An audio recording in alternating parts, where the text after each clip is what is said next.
رسول اللہ صلی اللہ علیہ وسلم نے فرمایا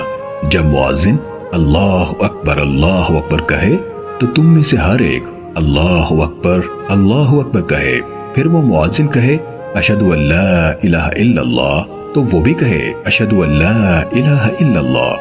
پھر مؤذن اشہد ان محمد رسول اللہ کہے تو وہ بھی اشہد ان محمد رسول اللہ کہے، پھر وہ مؤذن حی علی الصلاۃ کہے تو وہ لا حول ولا قوۃ الا باللہ کہے، پھر مؤذن حی علی الفلاح کہے تو وہ لا حول ولا قوۃ الا باللہ کہے، پھر مؤذن اللہ اکبر کہے تو وہ بھی اللہ